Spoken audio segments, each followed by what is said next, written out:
जय सतनाम। अध्यक्ष जी कह रहे हैं कि डर का माहौल है, सच कह रहे हैं क्या? मैं नहीं मानता। क्या कोई सतनामियों को डरा सकता है क्या? क्या कोई जयनीक वालों को डरा सकता है क्या? क्या कोई जय मंडल वालों को डरा सकता है क्या? क्या कोई जय जोहार वालों को डरा सकता है क्या? कभी कभी समय परिस्थितियां ऐसी होती हैं कि चीते को भी 2 कदम पीछे हटना पड़ता है। ऐसा नहीं होता कि चीता डर के पीछे कदम लेता है। कुछ कारण ऐसे होते हैं कि पीछे हटना पड़ता है। मैं सबसे पहले तो बहुजन समाज में जन्मे सभी संतों, गुरुओं और महान पुरुषों को नमन करता हूं। और उनमें भी छत्तीसगढ़ में और छत्तीसगढ़ के जरिए पूरे देश में, दुनिया में सतनामी समाज के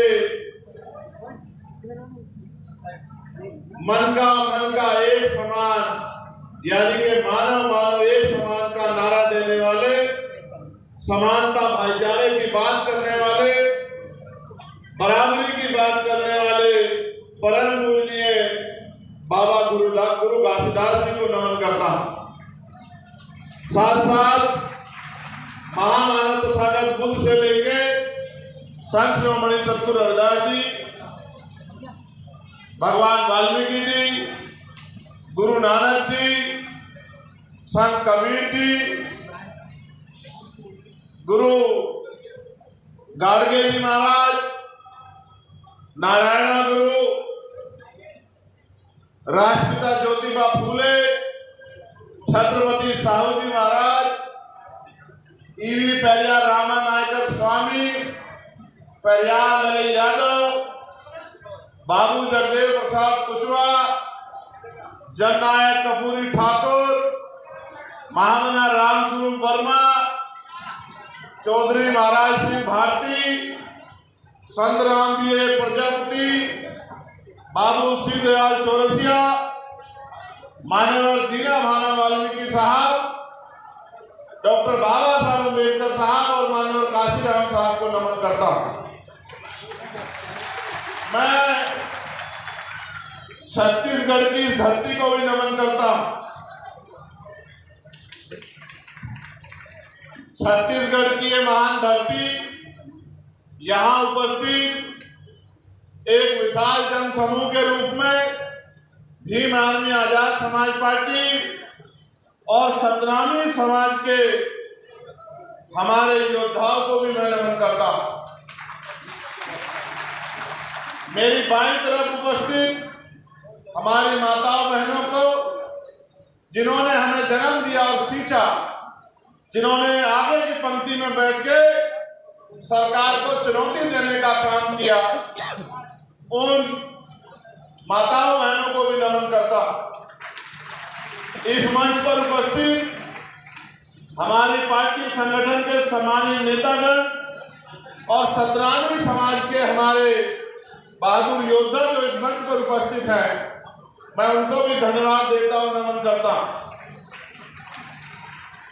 आज के इस कार्यक्रम को 4 चांद लगा रही हमारी छोटी बहन निशा बोध को भी मैं धन्यवाद देता हूं, उनकी पूरी टीम का भी अभिनंदन करता हूं। मीडिया के साथियों, पुलिस प्रशासन के साथियों, यहां उपस्थित जिन्होंने आगे बढ़कर एक नेता की, एक कार्यकर्ता की, एक भाई की जिम्मेदारी अदा की, हमारे राष्ट्रीय अध्यक्ष भाई विनय तन सिंह जी का भी मैं यहाँ अभिनंदन, स्वागत व धन्यवाद करता हूँ। ऐसे समय में जहां भय का माहौल बनाया जा रहा था, उन्होंने आगे बढ़ के एक नेता की जिम्मेदारी अदा करते हुए, सड़कों की खाक छानते हुए, सोए हुए समाज में जागरूकता पैदा करने का काम किया। मैं पुनः उनका अभिनंदन वंदन करता हूं। इस कार्यक्रम के जो जिम्मेदार साथी हैं, तुलेश महंत जी, प्रकाश टंडन जी,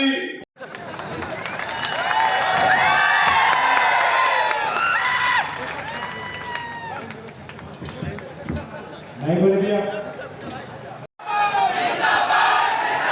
शांत हो जाइए। जब मैं उधर था तो उधर वालों को अच्छा लगा, इधर वालों को अच्छा कम लगा। धरती है जहां बराबरी की बात हुई है, जहां से बराबरी की समानता की बात गई है, तो उधर वालों को अच्छा लग गया, इधर वालों को भी अच्छा लगना चाहिए। साथ साथ इस मंच पे अनेक ऐसे लोग बैठे हैं जिनके परिवारों से कोई ना कोई साथी जेल में है। किसी का पति है, किसी का भाई है, किसी का बेटा है, किसी के पिता हैं, और भी जो है तमाम तरह के रिश्तों में जो लोग बंधे होते हैं, उस तरह का पूरा परिवार इस मंच पर मौजूद है। जो साथी हमारे जेल में है, मैं उनके प्रति भी अपना सम्मान प्रकट करता हूं। वो कोई चोरी करके, कोई लूट करके, कोई ठगी करके, किसी को धोखा देकर जेल में नहीं गए हैं। उनको साजिश करके और सत्यनारायण समाज के सम्मान की रक्षा करने की जो लड़ाई उन्होंने लड़ी है, उनका मनोबल तोड़ने के लिए, और जैसा मैंने पिछली बार भी कहा था कि उनको डराने की नीयत से जेल भेजा गया है। क्रांतिकारियों के लिए जेल गहना होती है। क्रांतिकारी जेल में डरते नहीं है। मैं धन्यवाद दूंगा छत्तीसगढ़ की सरकार का, माननीय अध्यक्ष जी, उन्होंने जो किया है, आने वाले 1 साल बाद उनको पता लगेगा। जो लोग जेल काट के आएंगे उनको डराने वाला कोई नहीं होगा। मेरी बात को आप याद रखना। हमारे लोगों में मुकदमे और जेल का डर होता है। ये मुकदमे और जेलों का डर निकालने का काम जो इस सरकार ने किया है, मैं गारंटी से कहता हूं, एक तो भीम आर्मी का नौजवान, सत्यनारायण समाज का नौजवान योद्धा पहले ही फौलाद है, और अब जब वो जेल काट के आएगा और जेल को देख के आएगा कि जेल कुछ होती नहीं है, जेल में इंसान ही रहते हैं, और वो जेल से जो दर्द लेके आएगा, मैं गारंटी से कहता हूं कि वो एक दिन भी प्रदेश में आएगा कि आज जो लोग जेलों में हैं और यहाँ मंचों में बैठे हैं, मैं गारंटी देता हूं कि यही लोग छत्तीसगढ़ की सरकार चला रहे होंगे। मेरी बात को आप याद रखना। ये क्रांति का रथ है, ये क्रांति का पथ है, ये रुकने वाला नहीं है, ये लगातार बढ़ता जाएगा। जो लोग जेल काट के आए हैं वो और तेजी से काम करेंगे, समाज को जागरूक करेंगे, भाईचारा पैदा करेंगे, एकता बनाएंगे, राजनीतिक शक्ति को समझेंगे कि राजनीतिक शक्ति क्या है। इसका एहसास मुझे 2017 में हुआ था, जब मैं निर्दोष था, मुझे जेल भेजा गया। मैं निर्दोष होते हुए मेरे ऊपर जब बेल मिल गई, राशुका लगा दी गई, और तो और बीमार होने पे मेरा इलाज नहीं होने दिया गया, मेरे परिवार से मुझे मिलने से दूर कर दिया गया। जो भाई मेरे साथ जेल में गए थे उनको पीटा गया, किसी को करंट लगाया गया, किसी की खाल उतार ली गई। लेकिन हुआ क्या आपको पता है? उत्तर प्रदेश की सरकार को लगता था कि ये लोग डर जाएंगे, लेकिन हुआ क्या? हुआ ये कि जिनको डराने के लिए जेल में भेजा गया था, आज उनके नाम से सरकारें डरती है। ये हुआ है। आपको क्या लगता है मुख्यमंत्री जी, आप सरकार का मोहरा बनके सरकार के आदेश में हमारे लोगों को जेल भेजोगे? आपकी पुलिस उनको पीटने का काम करेगी, गृह मंत्री जी साजिश करेंगे, और हम लोगों को समझ नहीं आएगा। ऐसा नहीं है। आप भी रोटी खाते हैं, हम भी रोटी खाते हैं। फर्क इतना है कि हम संघर्ष करके, मेहनत करके खाते हैं, और आप हमारे लिए टैक्स से तनख्वाह लेके खाते हैं। ये फर्क है कि हम मेहनत का खाते हैं, पसीने का खाते हैं, संघर्ष करके खाते हैं। गरीबी, भूखमरी, बेबसी, लाचारी से लड़के अपने पेट को पालते हैं, और आप हमारी तनख्वाह पे पलते हो। अगर हम टैक्स ना दे तो आपको तनख्वाह भी नहीं मिलेगी, सुविधाएं तो बहुत दूर की बात है। मैं वो जो मांगे रखी गई हैं उनको पढ़ना चाहता हूं। उनके बाद जो ज्ञापन दिया जाएगा उस ज्ञापन को भी आपके बीच में रखूंगा और फिर एक वचन आपको दूंगा और यह भी आपको विश्वास दिलाता हूं, अगर उस वचन को पूरा ना कर सका तो छत्तीसगढ़ के लोगों को शकल नहीं दिखाऊंगा, कभी छत्तीसगढ़ में पैर नहीं रखूंगा। एक ही खूबी हम लोगों में, हम भीम आर्मी के लोग जब जवान देते हैं तो जान देते हैं, अपनी जवान को छोटी नहीं होने देते। मेरी बात को आप याद रखें।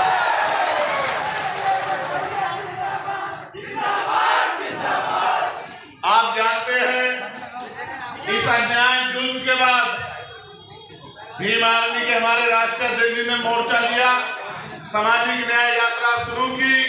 ये उसका प्रथम चरण है। ये प्रथम चरण उन लोगों को दिखाने के लिए है जिन लोगों को लगता था कि ये डर जाएंगे। अभी इसके बाद 3 चरण और होंगे और वो 3 चरण हम लोग कोशिश करके सितंबर माह में ही पूरा कर लेंगे। उसके बाद क्या होगा मैं आपको बताऊंगा। हमारी पहली मांग ये है सामाजिक न्याय यात्रा के जरिए कि अमर गुफा में जैद खान को काटे जाने के पीछे क्या षड्यंत्र है। अगर ये सरकार सच में ईमानदार है और दोषियों को सच में पकड़ना चाहती है तो उनको इस घटना की सीबीआई जांच करानी चाहिए।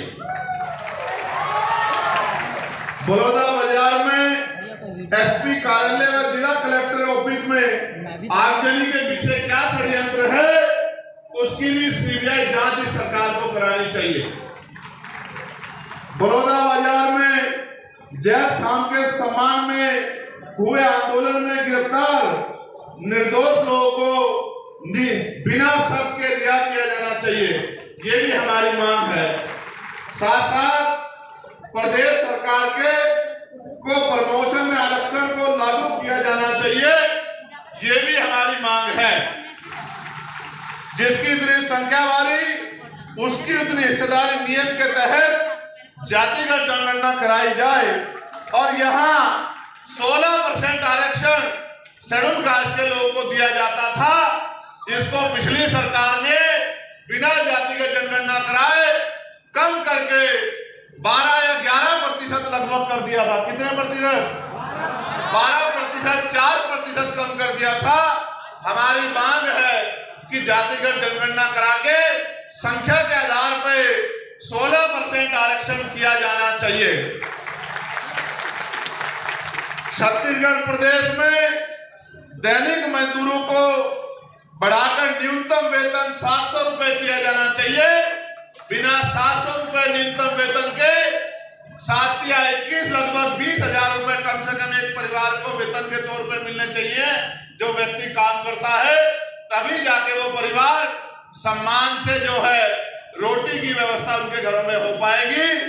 साथ साथ प्रदेश में निःशुल्क शिक्षा की व्यवस्था, मंत्री या कमिश्नर डीएम एसपी का बेटा हो, सबके बच्चों को सरकारी स्कूल में शिक्षा देनी चाहिए, जिससे कि सरकारी स्कूल में बेहतर से बेहतर शिक्षा आए। साथ साथ प्रदेश में निजीकरण के नाम पर सरकारी प्रतिष्ठानों को बेचने के खिलाफ, निजीकरण के सहारे आरक्षण समाप्त करने के षड्यंत्र के खिलाफ भी हम लोग हैं। निजीकरण खत्म किया जाए और सारे निजीकरण जिनका हो गया है उनका राष्ट्रीयकरण किया जाए, ये भी हमारी मांग है और उसमें आरक्षण कोटा लागू किया जाए। मंडल कमीशन की सिफारिशों को पूर्णतः लागू किया जाए और गैर संवैधानिक क्रीमी लेयर को समाप्त किया जाए। साथ साथ प्रदेश में अल्पसंख्यकों के ऊपर और अल्पसंख्यकों में भी मुसलमानों और आदिवासियों के ऊपर जो मॉब लिंचिंग की जा रही है या जिस तरह से अन्य प्रदेशों में भी बुलडोजर चलाकर उनको आर्थिक नुकसान और उनको डराया जा रहा है, ये बुलडोजर प्रणाली को भी पूर्ण रूप से खत्म किया जाना चाहिए, ये भी हमारी मांग है।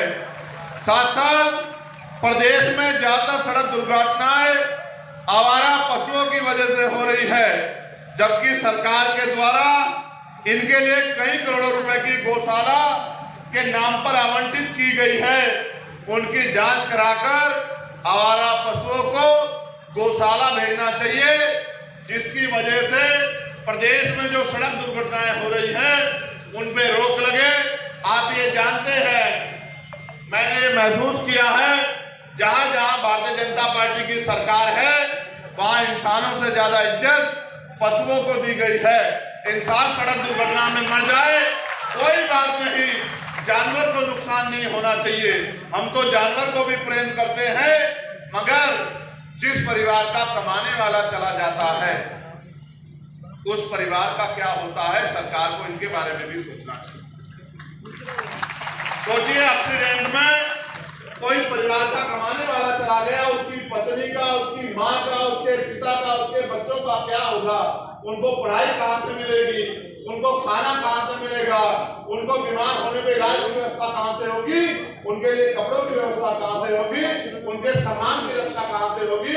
इस बात का भी जवाब सरकार को देना चाहिए। तो पशुओं से प्रेम करें, अच्छी बात है, लेकिन इंसानों से भी प्रेम करना चाहिए, ऐसी मेरी मांग है।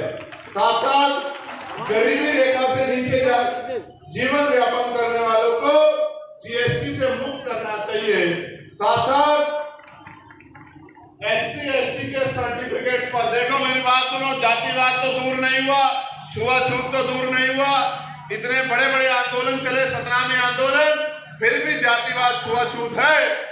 लेकिन छत्तीसगढ़ में भी और देश भर में भी बहुत सारे लोग एससी एसटी का सर्टिफिकेट बनवा के सामान्य जाति के लोग और एससी एसटी के नाम पे नौकरी करते हैं।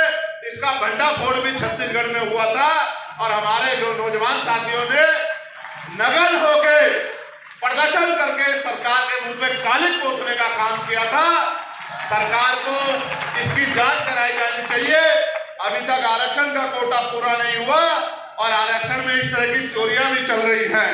साथ साथ हमारे जो साथी आंदोलन को गति देने का काम कर रहे हैं, उससे पहले यहाँ 1950 से पूर्व शासकीय दस्तावेज मांगे जाने को निरस्त करवाने के बाबत जो है, यानी कि महाराष्ट्र के जो महार समाज के लोग इधर आ गए हैं, उनको एससी एसटी का सर्टिफिकेट, एससी का सर्टिफिकेट नहीं मिलता है।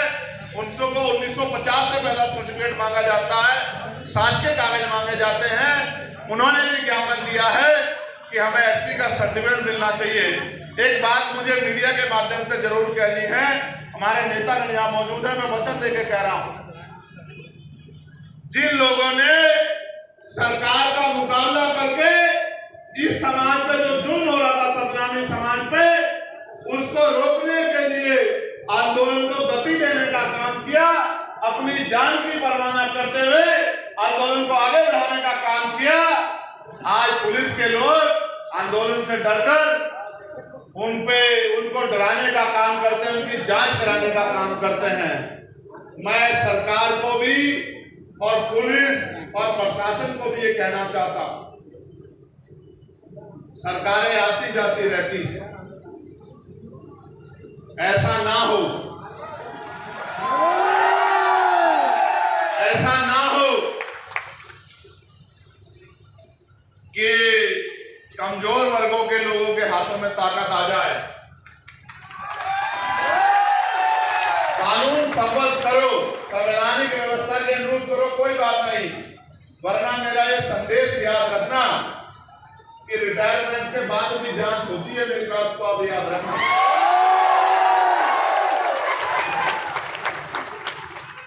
अगर किसी को गलतफहमी हो, मैं मानता हूं सरकार के हाथ लंबे होते हैं, लेकिन जनता से लंबे नहीं होते हैं। ऐसा ना हो, अगर रिटायर्ड हो जाओ तो भी पहले खुलवा के तुम्हारी जांच करानी पड़े और मुकदमे लिख के तुम्हें जेलों में ठुसवाना पड़े। मेरी बात को याद रखना, मेरा नाम अगर आज के बाद यहां पर भीम आर्मी, आजाद समाज पार्टी या सतनामी समाज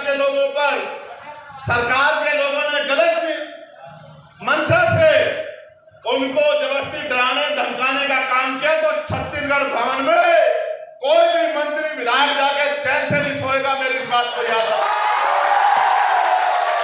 आपको हमारे हाथों की लंबाई का एहसास नहीं है मुख्यमंत्री जी।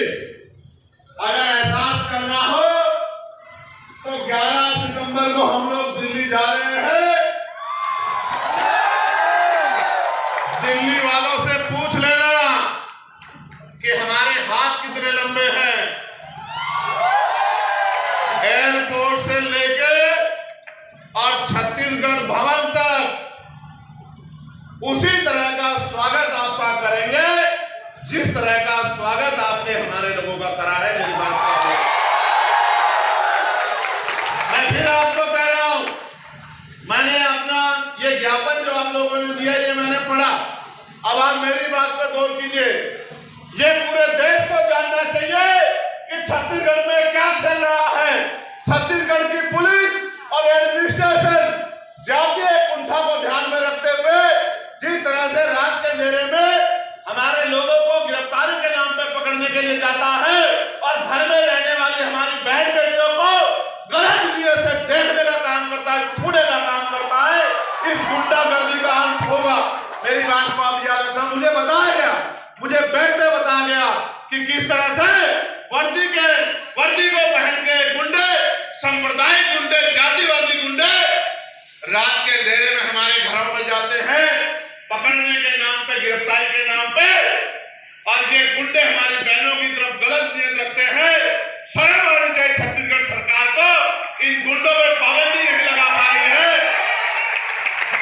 मैं जब दिल्ली में जाऊंगा और पार्लियामेंट का सत्र आएगा, आप जानते हैं मैंने पहले भी इस मामले को पार्लियामेंट में उठाया था, लेकिन इस बार मैं वचन देता हूं कि वेल में जाके और स्पीकर साहब से, प्राइम मिनिस्टर से जवाब मांगूंगा, होम मिनिस्टर से जवाब मांगूंगा कि ये जो गुंडागर्दी छत्तीसगढ़ सरकार कर रही है, क्या ये आपके इशारे पे कर रही है या ये आगे तानाशाह गृह मंत्री और मुख्यमंत्री जिनको ऐसा लगता है कि उस सतनामी को कुचल देंगे, ये उनकी इच्छा है।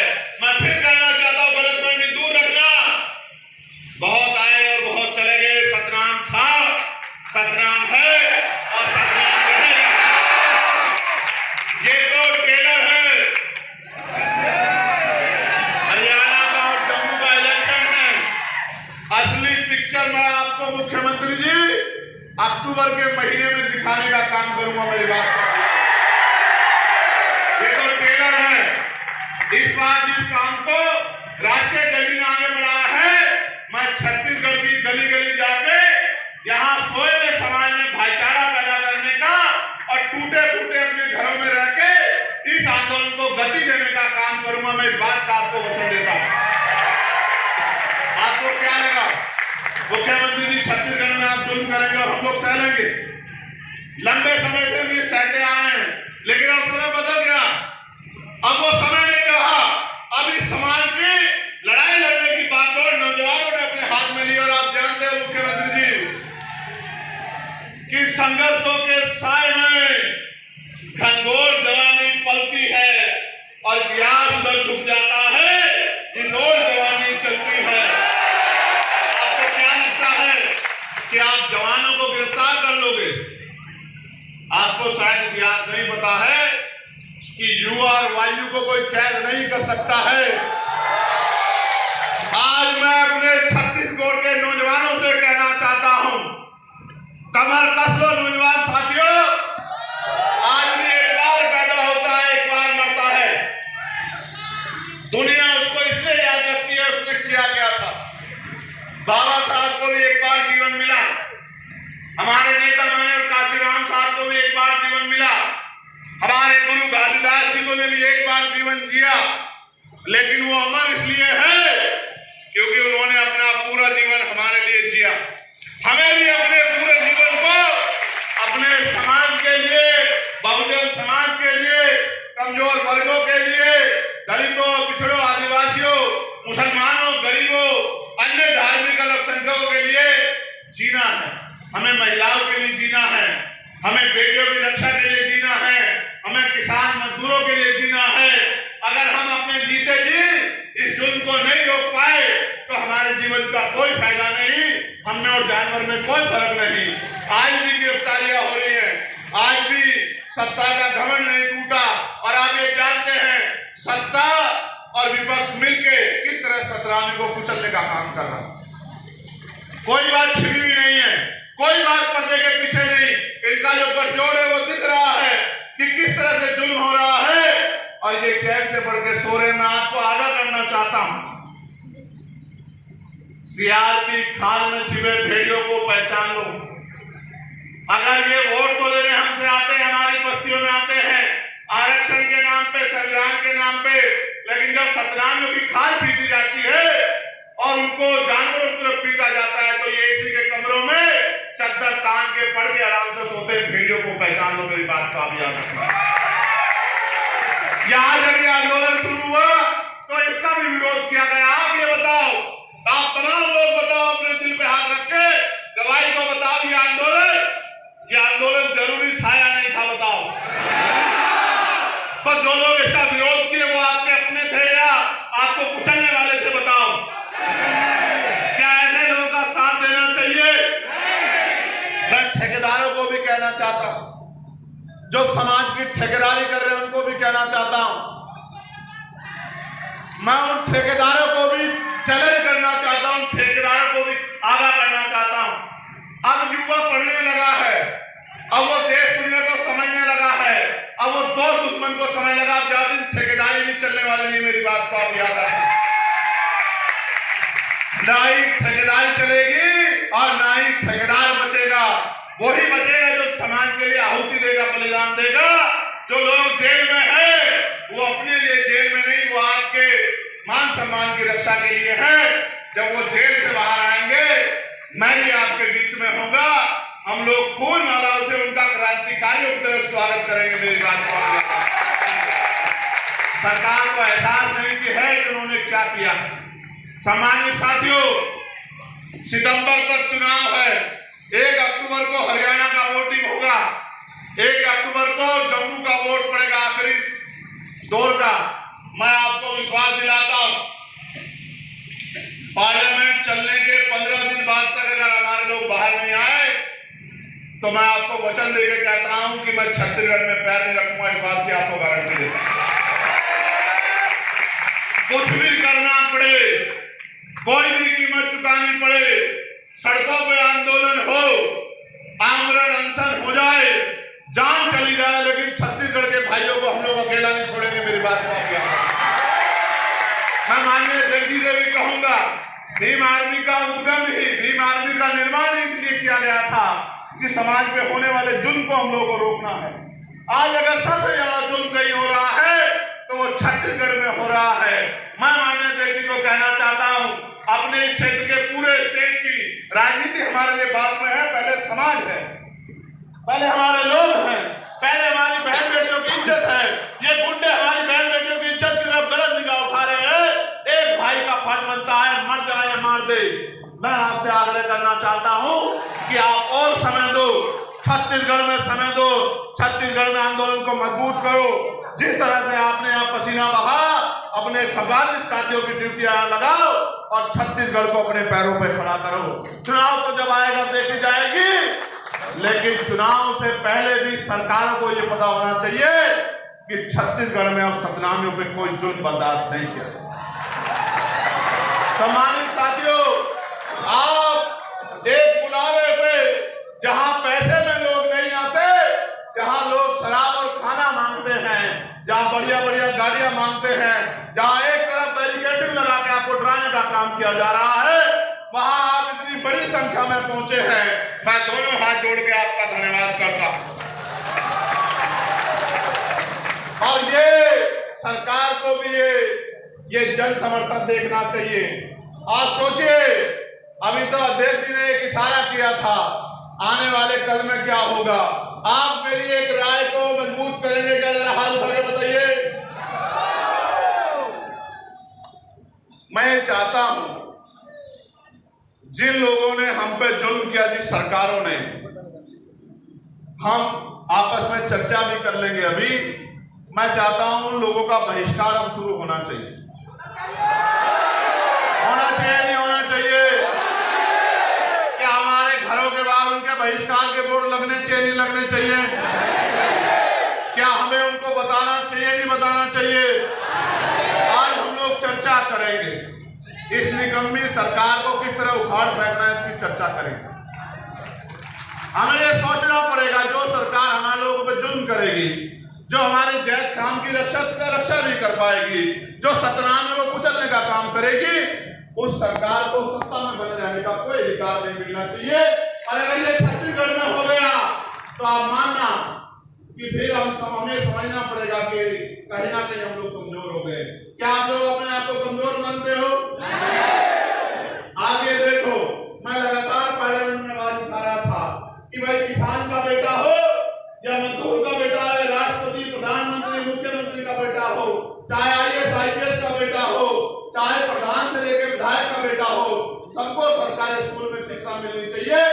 एक ही लाइन में इधर प्रधानमंत्री का बेटा बैठे, इधर मुख्यमंत्री का बैठे, फिर मजदूर किसान का बेटा बैठे, इधर रिक्शा चलाने वाले का बेटा बैठे, बराबर में DM SSP का बेटा बैठे, तो बताओ सरकारी स्कूलों में अच्छी शिक्षा मिलेगी नहीं मिलेगी?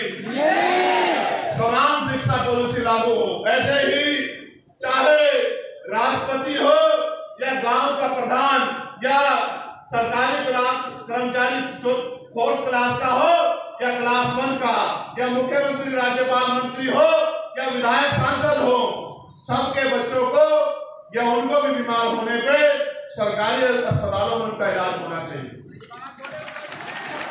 इससे होगा क्या? इससे होगा ये कि जब एक बेड पे मंत्री जी का इलाज हो रहा होगा, दूसरे बेड पे गरीब किसान का बेटा का इलाज हो रहा होगा, तो डॉक्टर भी समय पे मिलेगा, दवाइयां भी अस्पताल के अंदर से मिलेंगी, टेस्ट की मशीनें भी सारी बड़ी होंगी, और तो और गरीबों की जेब कटनी बंद हो जाएगी और अच्छा इलाज जो है गरीबों को कम कीमत में मिलेगा। इस देश में कब तक गरीब लाचार रहेगा? हमने ये भी मांग करी कि निजी क्षेत्रों में भी SC ST OBC के लोगों को आरक्षण की व्यवस्था होनी चाहिए, क्योंकि निजी क्षेत्रों में भी जो पैसा वो लोग आप कर्ज में देते हो या जो उनका टैक्स और पैसा माफ करते हो, वो सारा पैसा हमारे टैक्स का होता है, जो हम लोग GST के तौर पे या अन्य टैक्सों के तौर पे आपको देते हैं। इसलिए हमने निजी क्षेत्रों में भी आरक्षण की मांग की है। ये छत्तीसगढ़ है, छत्तीसगढ़। इस छत्तीसगढ़ में सतनामियों की क्या हालात हो गई, क्या आप देख रहे हो? क्या कारण नजर आता है आपको इसका? मुझे इसका कारण ये नजर आता है जो डॉक्टर बाबा साहब अम्बेडकर ने कहा था कि political power is the master की, राजनीतिक सत्ता वो चाबी है जो आपकी सारी परेशानियों को हल कर देगी। सोचिए, अगर 5 भी MLA आजाद समाज पार्टी के होते तो क्या ये निकम्मी सरकार सतनामियों को जेल भेज देती? अगर 5 भी MLA या 1 भी सांसद हमारा होता तो जेल के आगे खड़ा हो जाता कि जेल पहले मुझे भेजो, तब मेरे किसी गरीब भाई को भेजना। लेकिन मैं क्या करूं? आपने जाति धर्म देख के निकम्मे लोगों को यहां नेता बना रखा है। अरे निकम्मों को हटा दो, और जो क्रांतिकारी जैन की सलाखों के पीछे हैं, जब वो आ जाए उनको समर्थन देके उनको आगे बढ़ा दो। फिर देखो आज की तरफ कोई आंख नहीं उठा पाएगा मेरी बात को। मुझे नहीं बनना छत्तीसगढ़ में मुख्यमंत्री, मुझे विधायक MP नहीं बनना है, लेकिन दर्द होता है जब हमारे लोग गलत फैसला लेते हैं तो दर्द होता है। दर्द इस बात के लिए होता है कि हम किसी को नुकसान नहीं पहुंचाना चाहते, हम सामाजिक न्याय को मानने वाले लोग हैं, हम भाईचारे को, मानव को एक समान मानने वाले लोग हैं। लेकिन हमारे लोगों के साथ इस तरह का जुल्म हुआ और पिछले 3 महीने में जो अन्याय यहाँ हुआ, वो अन्याय 7 पीढ़ियों दर पीढ़ी हम लोग भूल नहीं पाएंगे। क्या आप भूल सकते हो इस जुल्म को? मैंने वो वीडियो देखी, मैंने जब जूते से यहाँ के पुलिस के कर्मचारी मेरे भाइयों को पीट रहे हैं, लाठियों से पीट रहे हैं, घरों से पशुओं की तरह खींच के लाके गाड़ियों में डाल दे रहे हैं, माएं रो रही है, बच्चे रो रहे हैं, बहनें रो रही हैं, बेटियां रो रही हैं, लेकिन निकम्मी सरकार सतनामियों के ऊपर होने वाले दमन पे हंस रही है, खिलखिला के हंस रही है। जी तो बहुत कुछ करता है और आप जानते हो मेरी आदत को, बहुत कुछ जी करता है, लेकिन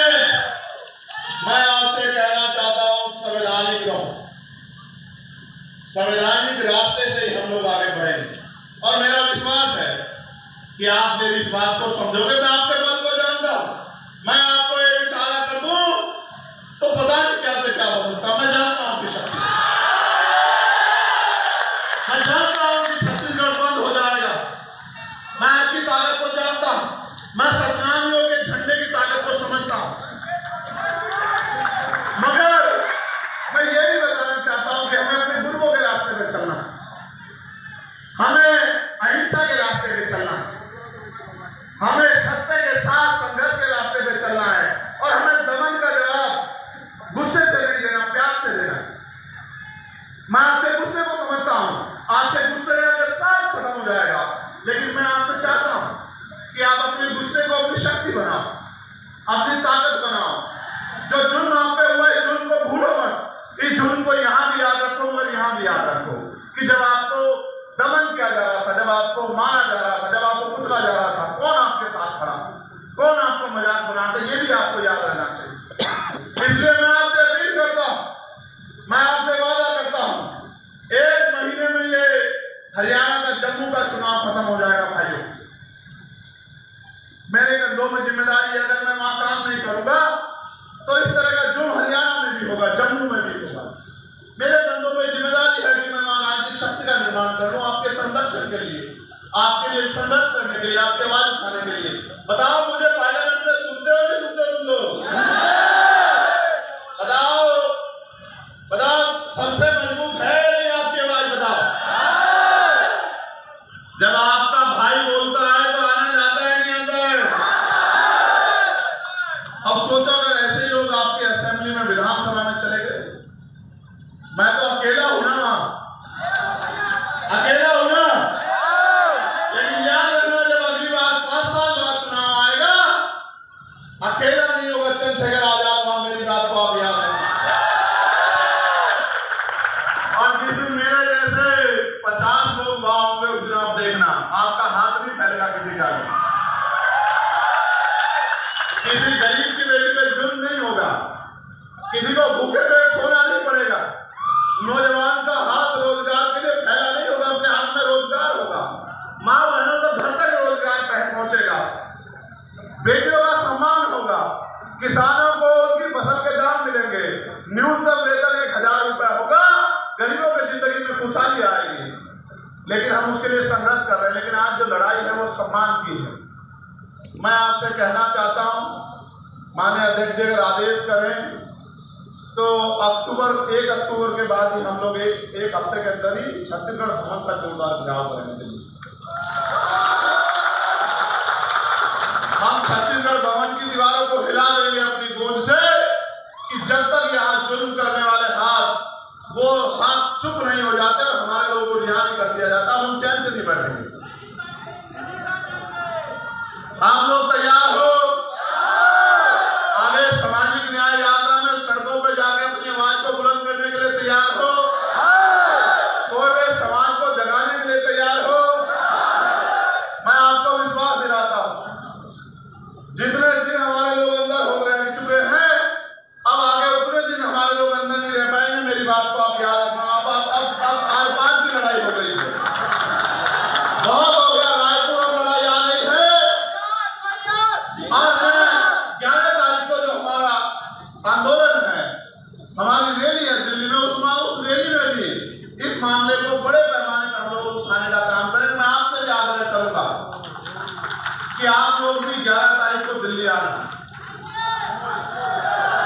अभी से ट्रेन के टिकट खरीद लेना, बाद में सरकारें ट्रेन कैंसिल कर देंगे। आपको बताया उनकी ट्रेन कैंसिल की है, आपको बताया 19 ट्रेन कैंसिल की है, तो एक दिन पहले आ जाना। हम तो किसान मेरे लोग हैं, रूखी सूखी खा के भी आत्मसम्मान की लड़ाई लड़ते हैं। मैं आपसे आग्रह करूंगा, यहाँ के नौजवान साथी एक बड़ी तादाद में दिल्ली जरूर पहुंचे, जो दिल्ली में बैठे लोगों को भी आपके दर्द का एहसास है। मैं मीडिया के माध्यम से मुख्यमंत्री से पूछना चाहता हूं, ये जो आपके पुलिस जातीय मानसिकता से, सामंती मानसिकता से सतनामियों के घरों में घुस के गिरफ्तारी के नाम पे हमारी बच्चियों को जो गलत मंशा से, गलत दृष्टि से अपमान करने का काम कर रही है। क्या इसका जवाब आप दे सकते हैं? आप बेटी बचाओ बेटी पढ़ाओ की बात करते हैं। राष्ट्रपति जी ने भी कहा कि बंगाल में बहुत जुल्म हो रहा है, सब असहनीय। आप कल ही उपराष्ट्रपति ने भी लेटर लिखा, लेकिन ये जो नंगा नाच आपकी सरकार में छत्तीसगढ़ में होना चाहिए, ये नहीं दिख रहा है सरकार को। ये राष्ट्रपति जी को, उपराष्ट्रपति को, प्रधानमंत्री, गृह मंत्री जी को उत्तर ये छत्तीसगढ़ की सरकार का ये गुंडाराज नहीं दिख रहा है। मैं आपको चैलेंज करके कहता हूं, ज्यादा दिन 17 का सामने सरकार नहीं कर पाए। मैं अब जब भी दिल्ली में बैठूंगा तो देश को बताऊंगा कि किस तरह का जुल्म जो है वहां यहाँ की सरकार कर। मैं बताऊंगा किस तरह से हमारी बहन बेटियों का अपमान पुलिस कर रही है, और पुलिस अपने आप नहीं कर रही, सरकार के इशारे में कर रही है। ये बर्दाश्त नहीं किया जा सकता। आप यहाँ इतनी बड़ी संख्या में पहुंचे हो, मैं आपको पूरे धन्यवाद देता हूँ। जो परिवार यहाँ उपस्थित है, जिनके बच्चे जेल काट रहे हैं, मैं उन बहनों से भी कहूंगा कि मंच पे सामने है परिवार, जिनके परिवार से बेटा बेटी पति भाई जो तमाम लोग जेल काट रहे हैं, उनको यहाँ सामने आना चाहिए। समाज को देखना चाहिए कि क्रांतिकारियों के परिवार कैसे होते हैं, संघर्ष के परिवार कैसे होते हैं, बलिदानियों के परिवार कैसे होते हैं। इन परिवारों को यहाँ क्रमबद्ध खड़े हो जाइए। इन परिवारों को आपको देखना चाहिए, धरना सेठ नहीं है ये। आ जाओ ऊपर आ जाओ, जो वहां कोई परिवार है उनका वो सामने आ जाओ, उनको व्यवस्था कराओ ऊपर बुलाने की, जो परिवार के लोग वहां। आप देखो ये छोटे छोटे बच्चे, ये बहनें, ये बहते आंसू, ये उम्र आपसे जवाब मांगती है, पूरे देश से जवाब मांगती है, और छत्तीसगढ़ की सरकार से जवाब मांगती है कि क्या ये गुंडागर्दी स्वीकार करनी चाहिए। ये जो बच्चे, ये उन परिवारों के, निर्दोष परिवारों के बच्चे हैं जिनका जुल्म इतना था कि वो यहाँ समाज को जागरूक करने का काम कर रहे हैं। क्या अपने लोगों को जागरूक करना अपराध है? नहीं। अगर अपराध है तो ये अपराध तो बाबा साहब ने भी किया, ये अपराध तो गुरु घासीदास जी ने भी किया, ये अपराध तो माननीय काशीराम साहब ने भी किया, और उनकी संतानें भी करती रहेंगी। मेरी बात को आप याद रखना। क्या करते हो जेल से? मैं तो देखने कहूंगा कि अक्टूबर माह में वो ऐलान कर देंगे सामूहिक गिरफ्तारी का। हम लोग छत्तीसगढ़ की जेल देखना चाहते हैं कि छत्तीसगढ़ की जेलों में कितना दमन देखना चाहते हैं। आंदोलन चलेगा, आंदोलन रुकेगा नहीं, आंदोलन आगे बढ़ेगा, आंदोलन गति पकड़ेगा, आंदोलन शक्तिशाली होगा, और आंदोलन के आगे ये निकम्मी सरकार घुटने टेक देगी। मेरी बात को आप याद रखना। आप देखो ये आपके बीच के परिवार हैं, ये कोई राजनीतिक लोग नहीं हैं, ये वो लोग हैं जिनके बच्चों ने जेलें काट रहे, जिनके परिवार के लोग जेल काट रहे। बताओ इनमें से कौन सा धरना सेठ है, इनमें से कौन सा आरोपी है, इनमें से कौन सा जो क्रिमिनल है? साहब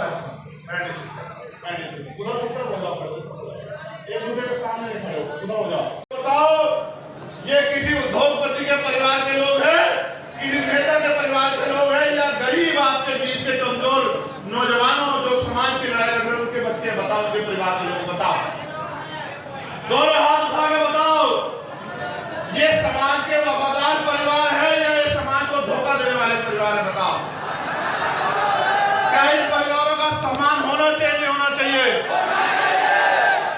जब तक हम क्रांतिकारियों का सम्मान नहीं करेंगे, बलिदानियों का सम्मान नहीं करेंगे, तो हमारे बीच से कोई क्रांतिकारी बलिदानी जन्म नहीं लेगा। मैं इन परिवारों को दोनों हाथ जोड़ के नमन करता हूं, और मैं उनको विश्वास दिलाता हूं कभी संघर्ष खाली नहीं जाता। आज जो हमारे भाई जेल काट रहे हैं, कल ये समाज उनको इतना सम्मान देगा कि वो MP MLA बन के यहाँ रायपुर में उनके अधिकारों के लिए लड़ेंगे। मेरी बात को आप याद रखें। जिस दिन वो दिन आएगा तो आपको एहसास होगा कि समाज भूलता नहीं। क्या समाज इनको भूल जाएगा? नहीं भूलेगा समाज। और मैं नरोत्तम, मेरे छोटे भाई नरोत्तम, ओम प्रकाश, मनोज, मैं इन सबके लिए जो यहाँ काम कर रहे हैं, तमाम साथियों के लिए मैं उनको कहना चाहता हूँ, घबराए नहीं, बिल्कुल ना घबराए। ये सरकार आपका मनोबल तोड़ने के लिए आपको डराने काम करेगी, डरना नहीं है।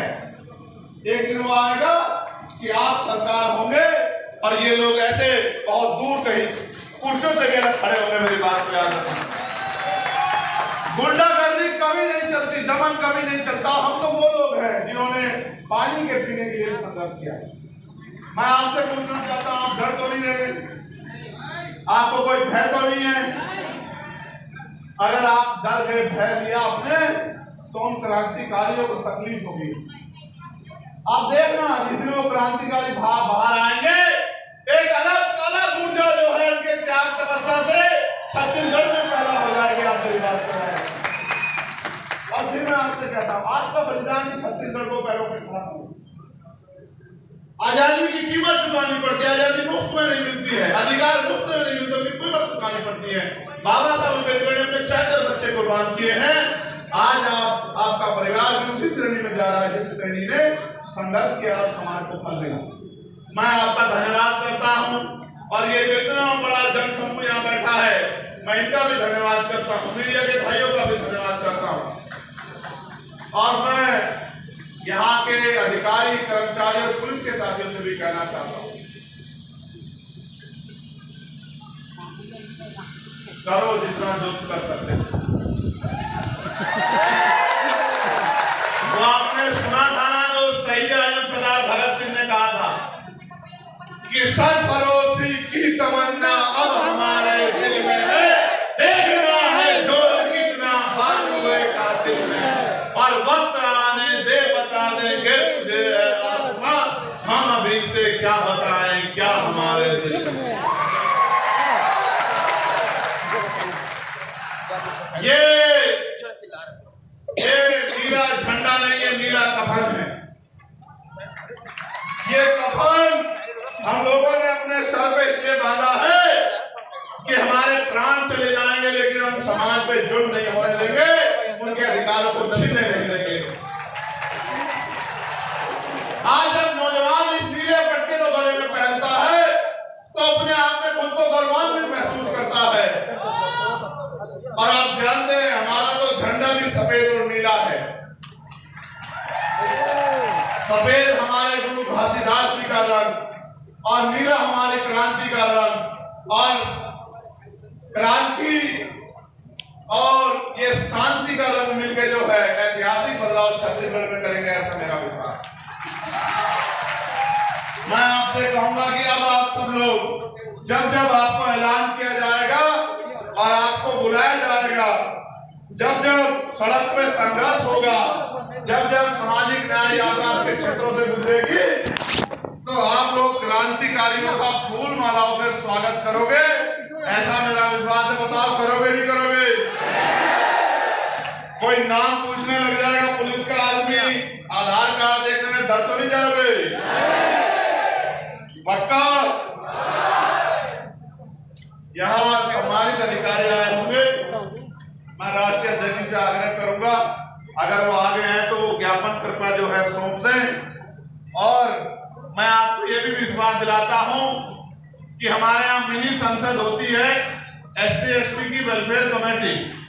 मैं इस बार जब वेलफेयर कमेटी की मीटिंग होगी, तो इस पूरे जुल्म की एक रिपोर्ट बना के उनके सामने रखूंगा और उनको बताऊंगा कि यहाँ के अधिकारी कर्मचारियों ने और यहाँ की सरकार ने किस तरह से दलित समाज के लोगों को और सतनामी समाज के लोग कुचलने का काम किया। इनके खिलाफ कार्रवाई की मांग करूंगा और इन अधिकारियों को वहीं बुलाऊंगा दिल्ली में उस कमेटी के सामने, इनसे वहीं जवाब मांगूंगा, इनसे वहीं पूछूंगा। इनको अभी जो है जनता की शक्ति का एहसास नहीं है, मेरी बात को आप याद रखना। मैं नरोत्तम जी से ओम प्रकाश जी से और मनोज जी से यह आग्रह करूंगा कि वो ज्ञापन जो है राष्ट्रीय अध्यक्ष के नेतृत्व में यहाँ के सम्मानित अधिकारियों को सौंप दे। और मैं इन परिवारों को नेताओं को